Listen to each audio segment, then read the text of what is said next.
인천 송림동 골목 안쪽 낡은 목조주택이 하나 있습니다. 지붕 기와는 군데군데 깨졌고 대문 페인트는 벗겨져 있었습니다. 그래도 정자는 이 집을 사랑했습니다. 남편 태수가 손수 고쳐가며 지켜온 집이었으니까요. 태수는 1년 전 세상을 떠났습니다. 정자는 혼자 남았습니다. 5 아들이 있었지만 함께 사는 이는 없었습니다. 어느 토요일 오후였습니다. 장남 상우가 아우들을 데리고 왔습니다. 정자는 차를 내왔습니다. 상우는 차를 한 모금 마시고는 말했습니다. 어머니, 이 집 이제 정리할 때 됐어요. 정자는 찻잔을 내려놓았습니다. 무슨 소리냐? 재개발 들어와요. 지금 안 팔면 손해예요. 이 집은 안 판다. 상우는 눈을 가늘게 떴습니다. 상속 문제도 있잖아요. 형제들끼리 미리 정리해야죠. 정자는 고개를 저었습니다. 여기는 너희 아버지 손이 닿은 집이다. 내가 살아있는 동안엔 안 된다. 상우는 더 이상 말하지 않았습니다. 하지만 그의 표정은 차가워져 있었습니다. 그날 저녁부터였습니다. 집 전화가 끊겼습니다. 정자는 전화국에 문의했지만 요금은 정상 납부 중이라는 답만 들었습니다. 며칠 뒤엔 창문에 덧문이 달렸습니다. 둘째 아들이 방범용이라며 설치했습니다. 정자는 열쇠를 달라 했지만 아들은 나중에요. 라고만 했습니다. 손자들도 오지 않았습니다. 매주 일요일이면 들르던 손자 민우가 보이지 않았습니다. 정자는 며느리에게 전화를 걸려 했지만 전화는 여전히 먹통이었습니다. 동네 슈퍼주인 김 씨가 물었습니다. 요새 아드님들이 자주 오시네요. 무슨 일 있으세요? 정자는 고개를 저었습니다. 아니에요. 괜찮아요. 김 씨는 미안한 듯 말을 이었습니다. 근데 아드님이 그러시던데 어머님이 요새 깜빡깜빡 하신다고. 정자는 멈춰섰습니다. 뭐라고요? 치매 기운이 좀 있으시다고. 그래서 자주 오신대요. 정자는 아무 말도 하지 못했습니다. 집으로 돌아오는 길 다리가 떨렸습니다. 그날 밤 상우가 다시 왔습니다. 이번엔 셋째와 넷째도 함께였습니다. 상우가 말했습니다. 어머니, 우리끼리 얘기 좀 해야겠어요. 가족 회의요. 정자는 거실 한 구석에 앉았습니다. 아들들은 둘러앉아 집 처분 이야기를 했습니다. 정자는 입을 열지 못했습니다. 말을 하려 하면 상우가 손을 들어 가로막았습니다. 어머니 의견은 나중에 듣겠습니다. 창밖으로 바람이 불어왔습니다. 덧문 사이로 스며든 바람은 차가웠습니다. 정자는 무릎 위에 놓인 손을 꼭 쥐었습니다. 이 집이 감옥처럼 느껴지기 시작했습니다. 사랑하던 공간이, 아들들과 함께 지낸 시간이 이제는 두려움으로 변해갔습니다. 하지만 정자는 기억했습니다. 태수가 마지막 날 침대에 누워 그녀의 손을 잡고 말했던 것을요. 무너져도 다시 세워라. 우리 집은 그렇게 지켜온 거야. 정자는 눈을 감았습니다. 아직은 아니라고, 아직은 버틸 수 있다고 속삭였습니다. 하지만 복도 끝에서 들려오는 아들들의 낮은 목소리는 마치 무너질 벽의 균열 소리처럼 섬뜩하게 울렸습니다. 5째 상철이 집에 들어온 건 그 다음 주였습니다. 짐을 들고 와서는 안방 옆 작은 방에 자리를 잡았습니다. 정자가 물었습니다. 무슨 일이냐? 형님들이 걱정하셔서요. 제가 좀 이따 가겠습니다. 상철은 웃었지만 눈은 웃지 않았습니다. 그날부터 정자의 하루는 달라졌습니다. 아침이면 상철이 약을 가져왔습니다. 작은 종이컵에 담긴 하얀 알약 3개. 정자는 처방받은 적 없는 약이었지만 거부하면 상철은 전화를 걸었습니다. 장남 상우에게. 어머니가 약을 안 드세요. 그러면 상우가 달려왔습니다. 거실에 앉아 정자를 내려다보며 말했습니다. 어머니, 건강 챙기셔야죠.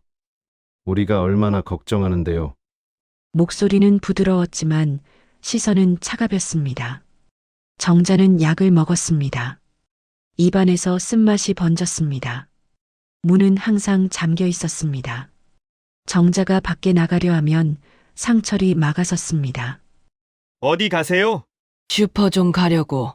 제가 사다 드릴게요. 뭐 필요하세요? 정자는 돌아섰습니다. 거실로, 안방으로, 다시 거실로. 집은 점점 좁아졌습니다. 일요일이 되면 형제들이 모였습니다. 상호, 상민, 상기, 상우, 상철. 5명이 둘러앉아 서류를 펼쳤습니다. 상우가 말했습니다. 어머니, 여기 서명만 하시면 돼요. 정자는 안경을 썼습니다. 천천히 서류를 읽었습니다. 부동산 매매 동의서, 재산 분할 합의서. 정자는 고개를 들었습니다. 생각해봐야겠다. 상우가 앞으로 몸을 기울였습니다. 귀에 대고 속삭였습니다. 어머니, 이건 우리끼리 정리하는 거예요. 밖에 알릴 필요 없어요. 목소리가 낮게 깔렸습니다. 아무도 모르게. 조용히요. 정자는 손을 떨었습니다. 하지만 고개를 끄덕이며 대답했습니다. 다음 주에 해줄게. 상우는 물러났습니다. 형제들은 서류를 챙겨나갔습니다. 정자는 혼자 남았습니다. 그날 밤 정자는 잠을 이루지 못했습니다. 약 때문인지 머리가 무거웠습니다. 일어나 물을 마시려 부엌으로 갔습니다. 상철은 자고 있었습니다. 정자는 천천히 복도를 걸었습니다. 지하로 내려가는 계단 앞에 섰습니다. 문은 잠겨 있지 않았습니다. 정자는 조심스레 내려갔습니다. 지하 창고는 어둡고 습했습니다. 오래된 가구와 상자들이 쌓여 있었습니다. 정자는 벽 쪽 상자를 열었습니다.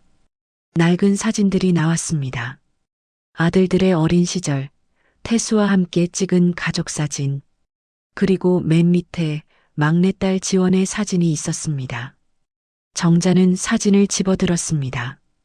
뒷면에 연필로 적힌 전화번호가 보였습니다. 정자는 가슴이 뛰었습니다. 지원은 20살에 집을 나갔습니다. 오빠들과의 갈등 때문이었습니다. 그 후 연락이 끊겼습니다. 정자는 사진을 주머니에 넣었습니다. 조용히 위층으로 올라갔습니다. 다음 날 오후 정자는 환기창 앞에 섰습니다. 작은 창이었지만 골목이 보였습니다. 이웃집 이분자 씨가 지나가고 있었습니다. 정자는 쪽지를 적었습니다. 도와주세요. 전화 좀 빌려주세요. 정자 올릴. 쪽지를 작게 접어 창 밖으로 떨어뜨렸습니다. 분자 씨가 멈춰 섰습니다. 고개를 들었습니다. 정자는 손을 흔들었습니다. 분자 씨는 쪽지를 주었습니다. 그날 저녁 환기창 밖에서 작은 소리가 들렸습니다. 정자 씨, 정자는 창가로 갔습니다. 분자 씨가 휴대폰을 창틀에 올려놨습니다. 조심하세요. 10분 후에 가져갈게요. 정자는 전화를 집어들었습니다. 손이 떨렸습니다. 사진 뒷면의 번호를 눌렀습니다. 신호음이 울렸습니다. 1번, 2번, 3번. 여보세요? 지원의 목소리였습니다. 정자는 목이 메었습니다. 지원아. 엄마야. 전화 너머로 숨소리가 들렸습니다. 엄마 맞으세요? 그래. 지원아. 엄마, 괜찮으세요? 지금 어디 계세요? 정자는 빠르게 말했습니다. 집안 상황을, 형제들의 압박을, 서류 강요를. 지원은 듣고 있었습니다. 엄마, 이미 알고 있어요. 정자는 멈칫했습니다. 뭐, 이웃분이 연락 주셨어요. 1달 전부터 준비하고 있었어요.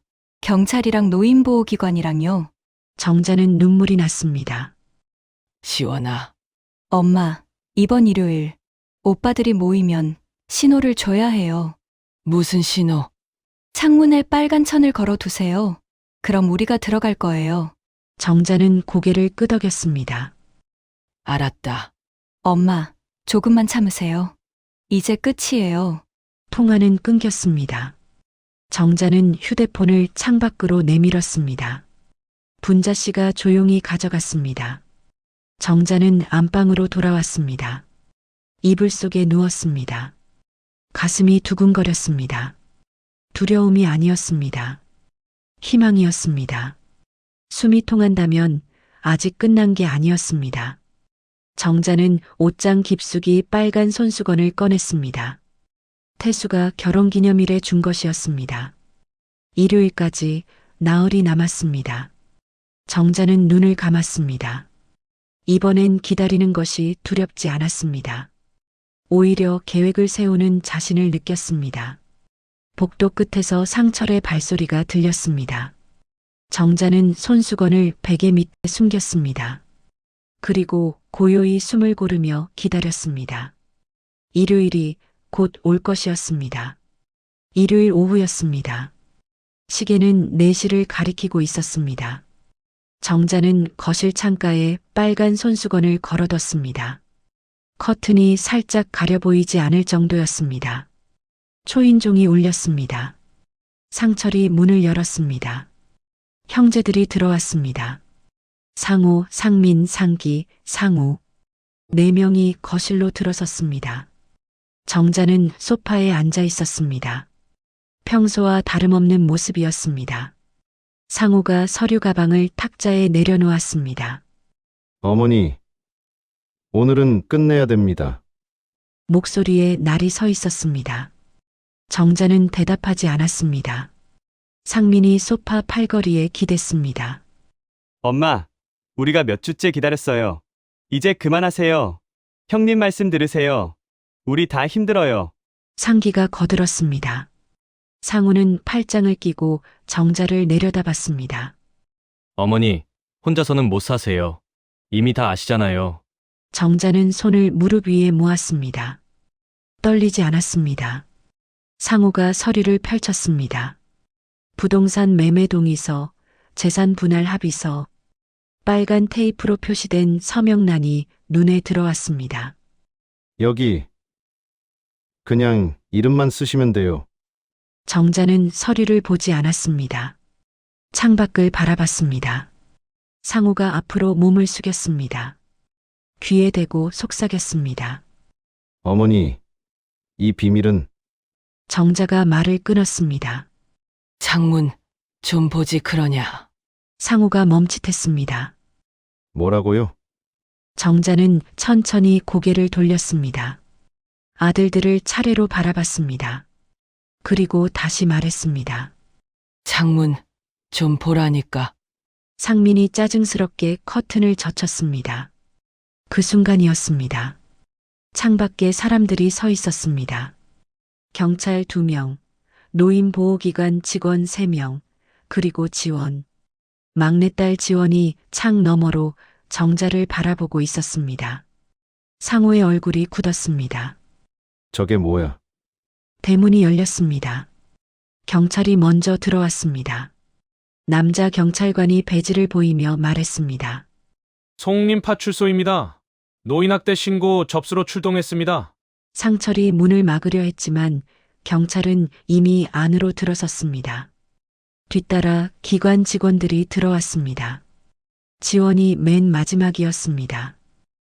엄마, 지원이 정자에게 다가왔습니다. 정자는 일어섰습니다. 딸의 손을 잡았습니다. 따뜻했습니다. 상우가 소리쳤습니다.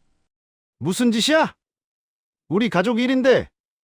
여자 경찰관이 차분히 말했습니다. 가족이라고 범죄가 아닌 건 아닙니다. 협조해 주시기 바랍니다. 기관 직원이 집안을 둘러봤습니다. 창문의 덧문, 외부에서 잠긴 자물쇠, 전화선, 모두 사진으로 찍혔습니다. 상민이 급히 서류를 챙기려 했습니다. 경찰이 손을 내밀었습니다. 증거물이니 제출해 주십시오. 이건 우리 집안 문서예요. 위조 서류 여부를 확인해야 합니다. 상기가 핸드폰을 꺼냈습니다. 경찰이 말했습니다. 변호사 부르셔도 됩니다. 하지만 일단 조사는 받으셔야 합니다. 상우가 정자를 노려봤습니다. 엄마, 이게 뭐 하시는 거예요? 정자는 대답하지 않았습니다. 지원이 앞을 막아섰습니다. 오빠, 이제 그만하세요. 내가 뭔데? 딸이에요. 엄마, 딸. 상우는 입을 다물었습니다. 기관 직원이 정자에게 물었습니다. 어르신, 괜찮으세요? 병원 가보셔야 할 것 같은데요. 정자는 고개를 저었습니다. 괜찮습니다. 이제 괜찮아요. 경찰이 상우에게 말했습니다. 일단 파출소로 동행해 주시죠. 조사 받으셔야 합니다. 뭘 조사해요? 우린 아무것도 안 했어요. 감금, 재산 강탈 미수, 허위 서류 작성. 일단 이 정도입니다. 상우의 얼굴이 하얗게 질렸습니다. 형제들은 하나씩 밖으로 나갔습니다. 상철이 뒤돌아봤습니다. 정자와 눈이 마주쳤습니다. 정자는 시선을 피하지 않았습니다. 상철은 고개를 떨구고 나갔습니다. 집안이 고요해졌습니다. 경찰과 직원들이 서류를 정리하고 증거를 수집했습니다. 정자는 창가에 섰습니다. 커튼 사이로 햇빛이 들어왔습니다. 지원이 옆에 섰습니다. 엄마, 이제 끝났어요. 정자는 눈물이 났습니다. 참았던 것들이 한꺼번에 쏟아졌습니다. 지원이 어깨를 안았습니다. 울어도 돼요. 이제 괜찮아요. 정자는 딸의 품에 얼굴을 묻었습니다. 오랫동안 울었습니다. 안도의 눈물이었습니다. 그리고 슬픔의 눈물이었습니다. 아들들을 잃은 슬픔, 하지만 스스로를 구한 안도. 기관 직원이 다가왔습니다. 어르신, 상담 프로그램 안내해 드릴게요. 법률 지원도 가능합니다. 정자는 고개를 끄덕였습니다. 고맙습니다. 지원이 정자의 손을 잡았습니다. 엄마, 당분간 우리 집에서 지내세요. 이 집은 좀 정리하고요. 그래야겠구나. 정자는 집안을 둘러봤습니다. 태수가 고쳐가며 지켜온 집, 아들들과 함께 살았던 집, 이제는 감옥이 되어버린 집. 하지만 이제는 다시 빛이 들어왔습니다. 창문이 열렸습니다. 바람이 불어왔습니다. 정자는 천천히 대문을 나섰습니다. 햇빛이 얼굴을 감쌌습니다. 눈이 부셨지만 감지 않았습니다.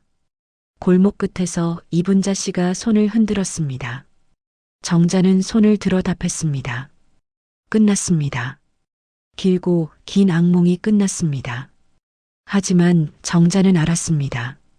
이제 시작이라는 것을, 혼자 서는 것, 다시 사는 것, 그 모든 것이 이제부터라는 것을.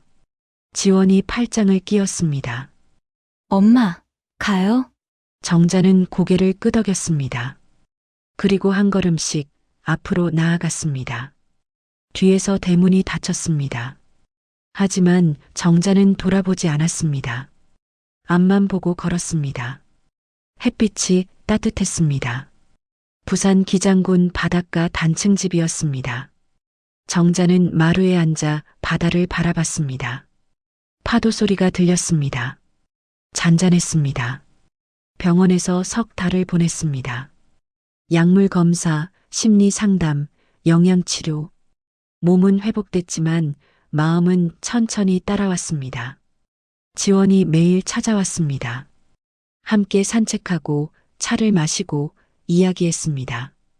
퇴원 후 지원은 제안했습니다. 엄마, 바다 보이는 집 어때요? 정자는 고개를 끄덕였습니다. 송림동 집은 팔지 않았지만 돌아가고 싶지 않았습니다. 새 집은 작았습니다. 방 2개, 거실 하나, 작은 정원. 하지만 창이 컸습니다. 빛이 잘 들어왔습니다. 정자는 짐을 풀었습니다. 태수의 유품도 함께 가져왔습니다. 오래된 느티나무 의자, 결혼사진, 손때 묻은 공구 상자. 정자는 의자를 마루에 놓았습니다. 닦고 기름칠을 했습니다. 나무결이 살아났습니다. 지원이 정원에 꽃을 심었습니다. 엄마, 금잔화 좋아하셨잖아요. 정자는 웃었습니다. 기억하고 있었구나. 당연하죠. 두 사람은 함께 흙을 만졌습니다. 손이 더러워졌지만 마음은 가벼워졌습니다. 재판은 3달 만에 끝났습니다. 형제들 전원 유죄. 상호는 징역 2년, 나머지는 집행유예. 강금, 재산 강탈 미수, 노인학대 모두 인정됐습니다. 변호사가 전화로 알려줬습니다. 어머님, 이기셨습니다. 정자는 대답했습니다. 이긴 게 아니에요. 그냥 끝난 거죠. 한 달 뒤 편지가 왔습니다. 상철이었습니다. 어머니, 죄송합니다. 변명은 하지 않겠습니다. 용서를 구하지도 않겠습니다. 다만 제가 잘못했다는 것을 압니다. 정자는 편지를 읽고 또 읽었습니다.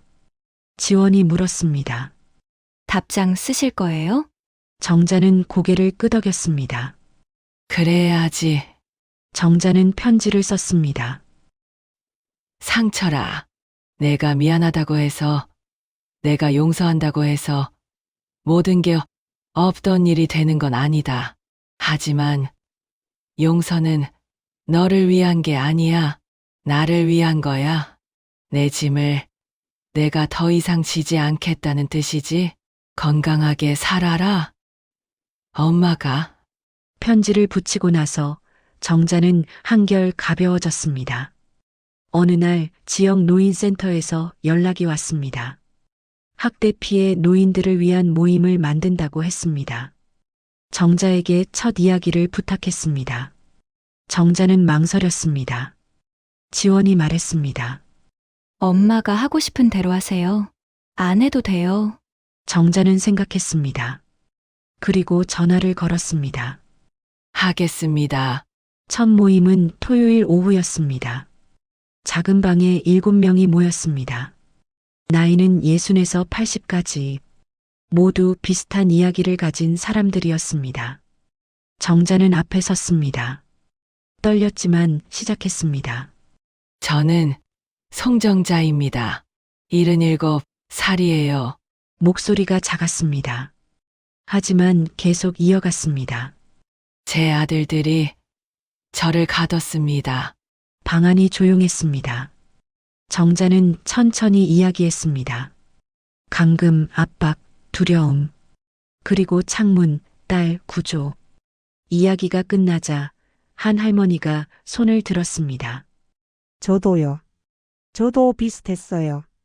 또 다른 할아버지가 말했습니다. 우리 아들도 그랬습니다. 돈 때문에. 사람들이 하나둘 입을 열었습니다. 모임은 2시간 넘게 이어졌습니다. 모임이 끝나고 한 할머니가 정자에게 다가왔습니다. 선생님, 덕분에 용기가 났어요. 저도 신고할 거예요. 정자는 손을 잡았습니다. 잘하셨어요. 창문을 여세요. 할머니는 눈물을 닦으며 고개를 끄덕였습니다. 모임은 매주 열렸습니다. 사람들은 이름을 지었습니다. 창문 모임. 정자는 매번 참석했습니다. 자신의 이야기를 나누고 다른 이들의 이야기를 들었습니다. 어떤 날은 울었고 어떤 날은 웃었습니다. 한 모임에서 정자는 말했습니다. 사람의 마음도 인테리어가 필요해요. 낡은 건 버리고 새로운 걸 들여야 해요. 그래야 빛이 들어오죠. 사람들이 고개를 끄덕였습니다. 어느 일요일 오후였습니다. 정자는 마루에 앉아 바다를 바라봤습니다. 지원이 옆에 앉았습니다. 엄마, 행복하세요? 정자는 잠시 생각했습니다. 그리고 대답했습니다. 행복하진 않아. 하지만 괜찮아. 지원이 웃었습니다. 그것도 좋은 거예요. 정자도 웃었습니다. 파도가 밀려왔다 밀려갔습니다. 해는 천천히 기울었습니다. 정자는 느티나무 의자에 기댔습니다. 태수의 손때가 느껴지는 것 같았습니다. 여보, 난 잘 살고 있어요. 바람이 불어왔습니다. 정자는 눈을 감았습니다. 더 이상 두렵지 않았습니다. 창문은 열려 있었고 빛은 계속 들어오고 있었습니다.